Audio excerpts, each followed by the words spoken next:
Stenciling bread is a fun way to add a decorative finishing touch to your bread masterpieces. I've learned a couple of simple things from stenciling that seem to give me better results, and that's what I want to show you. When stenciling, I use a cloth liner in the proofing basket so the dough surface is smooth.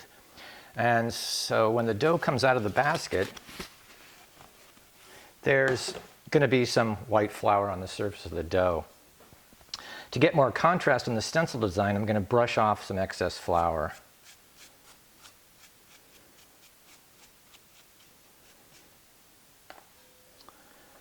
Then a quick spritz of water where the design is going to go.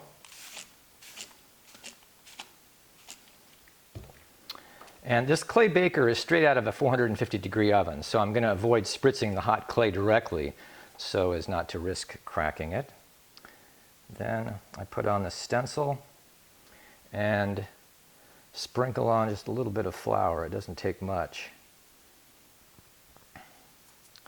And rub my finger over the design.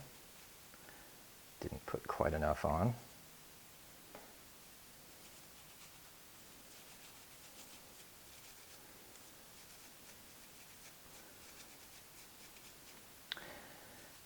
This technique with rubbing the finger on and the spritzing of the water will give sharper detail to the design, and the water will better adhere the flour to the dough, so the design won't be too fragile. And then score it.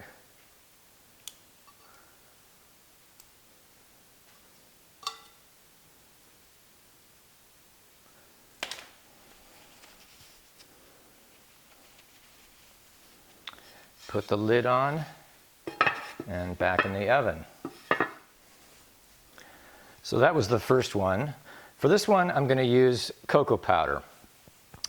Now, this is going to be a round loaf. So I'll leave my gloves on for now. And since I'm using cocoa powder, I want to leave on the white flour so there's more contrast. So I'll just spritz over it.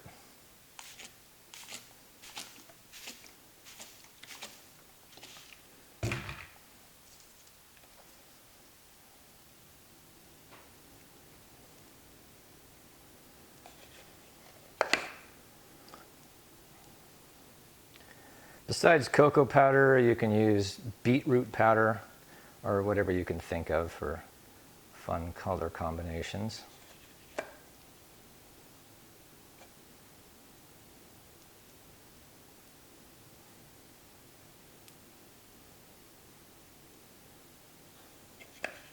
I put too much water on. It only takes a little bit of water. You have to be careful not to use too much cocoa or it ends up getting all over the place.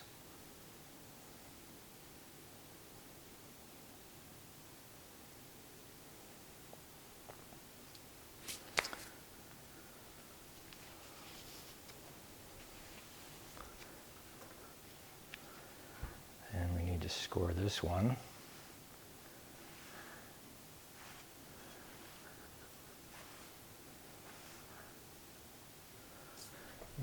Put the lid on this one and into the oven. Okay, let's critique these babies. Okay, on this one, I think I spritzed it too much and the flour kind of caked, it kind of globbed, and I didn't get the sharp definition on the design as much as I'd like to. And then on this one, same thing. The cocoa powder kind of caked up, didn't get the sharp definition on the lines. Also, next time I try it, I'm not gonna spritz it until after I put the stencil on, because when you spritz the dough, the white flour disappears into the dough, and you don't get that sharp definition of the brown cocoa powder against the white flour like I was talking about. So I'm gonna make these adjustments next time and see how it turns out. Okay, let's try this again. I've got the hot base of the baker here.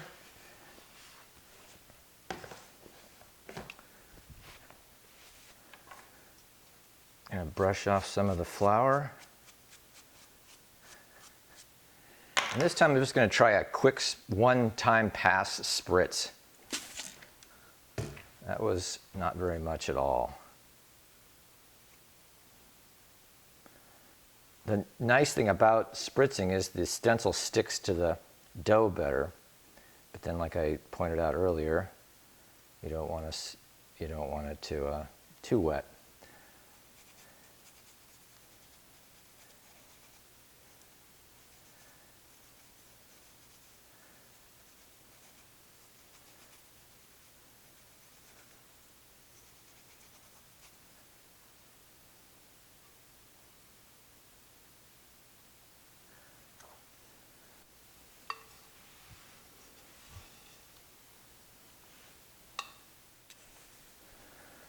Okay, for the round loaf, I'm going to try something a little different.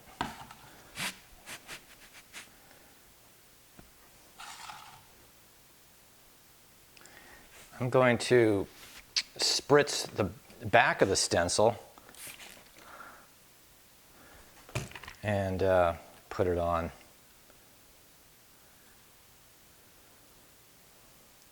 So maybe it'll stick a little bit better to the dough.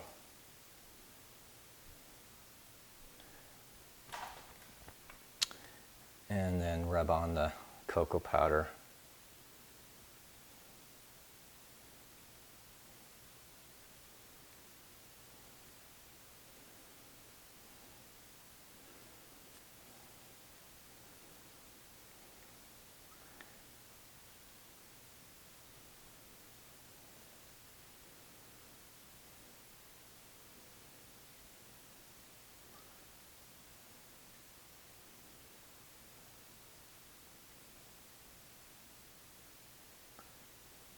I missed a little piece here.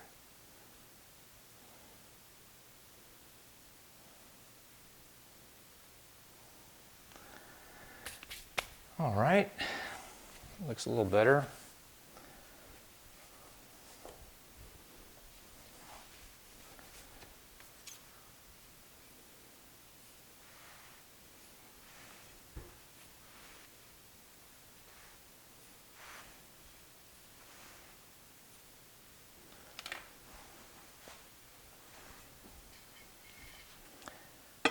And into the oven it goes.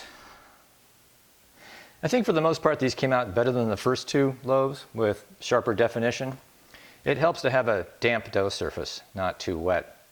While I was waiting for this bread to cool, I checked YouTube videos for bread stencils and found one from Teresa at Northwest Sourdough, who has a great technique.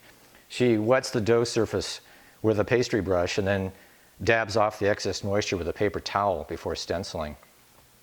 And you'll also find videos that just use a sifter to apply the flour. So imagine this is the bread dough. You just put your stencil on and take a sifter like this, preferably something with a fine mesh screen, and just tap it till you get enough flour out to fill your stencil design. And then you'll end up with a nice stencil. So however you do it, take your time. You might flub it up once in a while like I do, but have fun.